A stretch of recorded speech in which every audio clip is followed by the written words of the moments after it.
Hello, friend. In this episode, I'm going to discuss and clarify some of the most kind of introductory beginner obstacles in regards to understanding the law of creation, as well as understanding your influence on your very own manifestation. In discussing this topic with a friend today, I see how you can talk to a substantial length about a subject, but if it's not received properly right from the get-go, you can never really receive the fruits of it, because you have to understand it in order to apply it kind of properly. If you miss out on receiving it properly, you're kind of limited right from the get-go. So the discussion was centered around how thoughts proceed creation, because that is the law of creation. You think a thought, and then it manifests as creation. And the example that I gave my friend was Connor McDavid thinks that he's so good at hockey that he manifests that as being one of the best, if not the best in the world. Michael Jordan thinks he is good at basketball, and he manifested the similar experience, but in basketball. Connor McDavid didn't go up and get a puck and do something phenomenal and then think after that, okay, I'm the best hockey player in the world. All of his hockey acts and expressions of hockey were preceded by a thought. And the carnal mind doesn't really understand that. So this is why we have to examine our very own experience to understand how creation actually works and validate. Don't do this because it's my preference or bias, because it's not my preference or bias. Don't do it because it's your preference or bias. Do it because you're trying to understand it experientially so that you can apply it with conviction. Now, the common example that I give is, if you think a happy thought, you will create happiness. If you think a sad thought, you will create sadness. 100% of the time. Perfection, that is the perfection of creation. Creation is perfect in that manner. You won't ever think a happy thought and create sadness. You won't ever think a rich thought and create poverty. Now, it's time to examine our experiences, because this is where the rubber meets the road. This is where we prove it experientially by introspection and examination. When you get out of bed in the morning, do you get out of bed and think, I'm going to get out of bed? Or do you first think, I'm going to get out of bed, and then you express yourself and manifest yourself getting out of bed? Do you have a shower and then think, I'm going to have a shower? Or do you first think, I'm going to have a shower, and then you get in the shower and you have a shower? Do you eat breakfast and then think, I'm going to eat breakfast? Or do you think, I need to eat some food, it's breakfast time, and then you go and eat some food? Sometimes you might think, I need to eat some food, it's breakfast time, and then you decide to do other things. You think about doing other things, and you don't eat food. You actually changed the manifestation by changing your mind about it. It's no different than in the morning your alarm goes off and you think, I got to get up, and then you think another thought, I don't want to get up. And notice you don't get up until you think that you got to get up again, and you actually follow that thought. If you're going out today to a store, notice that you think you're going to do it before you do it. You don't just magically wind up at a store and say, how did I get here? All of your thoughts led to that manifestation. If you're going to go to the bathroom, notice how you think, I got to go to the bathroom, and then you go and manifest going to the bathroom. If you're going to drink some water today, notice how you think first, I'm going to drink some water, and then you drink that water. Or I need a cigarette. You don't just all of a sudden have a cigarette in your mouth, you think the thought of having the cigarette first, and then you manifest the expression. Thought always precedes manifestation. Always, always, always. If you're going to play some video games, first you think, I'm going to play some video games, and then you go and turn the video game machine on. You don't just all of a sudden open your eyes and you're sitting in your chair with your controller in your hand wondering what happened. Thinking, okay, I guess I'm playing video games.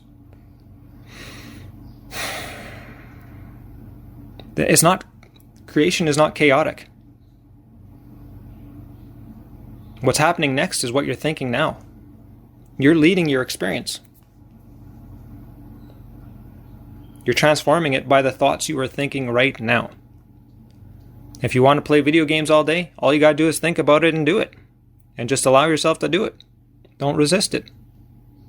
If you don't want to play video games today, then you think other thoughts and you do other things.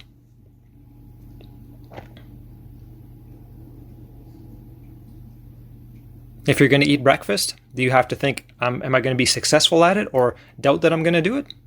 If you want to eat breakfast, go and eat some breakfast. You don't have to have the carnal mind's interpretation say, I'm no good at eating breakfast.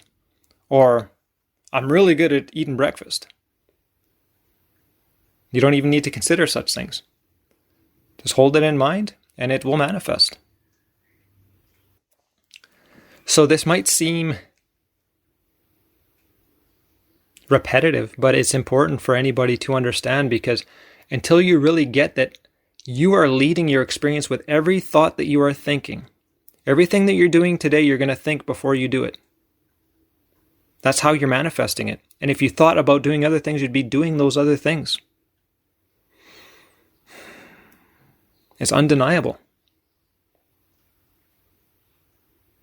My partner thinks about other things than I do, and she's right now doing different things than I'm doing.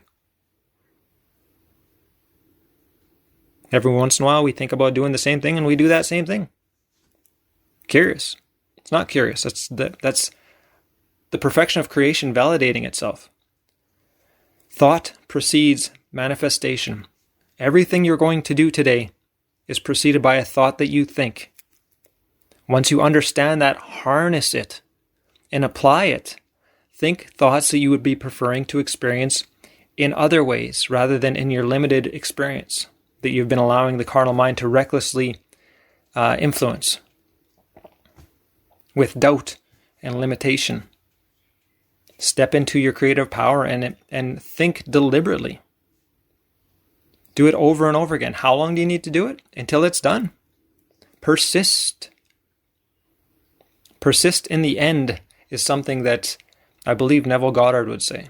Meaning maintain that feeling, that thought momentum, that vibration until you experience the physical manifestation. But in energy, it's already done. The moment you think it and feel it, it's already there and it's already present energetically. Now you just need to continue the momentum of it. It's like if you're, again, Spirit's reminding me, it's the example of when you wake up in the morning and you think, I got to get up and go to work, but your body doesn't necessarily do it until you actually affirm that it's going to do it. Because you can also just say, I'm not ready, and hit the snooze button. And when you affirm that you're not ready and you hit the snooze button, you manifested that you're not ready and you manifested hitting the snooze button. You know what I mean? It's constant. It doesn't turn off. Creation does not turn off. Your thoughts influencing power does not turn off ever. You're not so special that the law of creation does not apply to you. It applies to everything. It applies to my dogs, to my birds, to nature. This is creation. This is consciousness. It's the innate attribute of consciousness.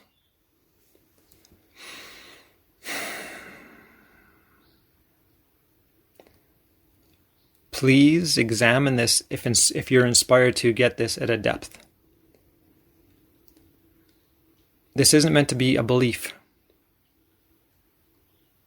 This is meant to be examined so we experientially understand and know. Thereby we have conviction moving forward to apply it as inspired when necessary. And as we understand it, we'll become less tolerant of those negative, carnal-minded, logical interpretations that create suffering. Yes, the logic is the limitation. The illogical is God. The illogical is spirit. It's illogical to the carnal mind. That's what makes it illogical, is because the carnal mind can't grasp it. So it thinks it's illogical. The illogical is where the magic happens. The logic is where the suffering happens. That's where the limitation happens. I've got no use for logic that I'm aware of anymore anyways. You know, when I'm mindless and I slip into a pattern of being not mindful in a moment, sure, I might entertain some logic. But it's not usually too long before I recognize that, oh wow, this doesn't feel good. It's suffering. It's lacking. It's incomplete understanding. And it's the ego trying to emulate God. No, thank you. The ego can't do what divinity can. If your experience is so full of suffering, and it looks like suffering everywhere that you look, that's a validation. That's a validation.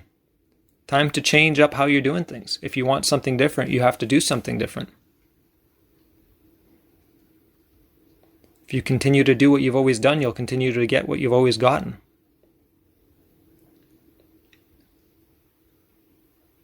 Thought precedes manifestation. All right?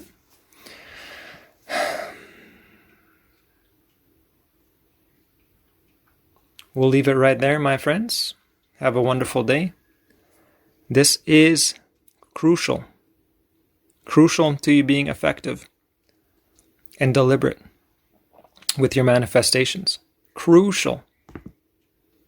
Crucial. All right? I love you. Talk soon.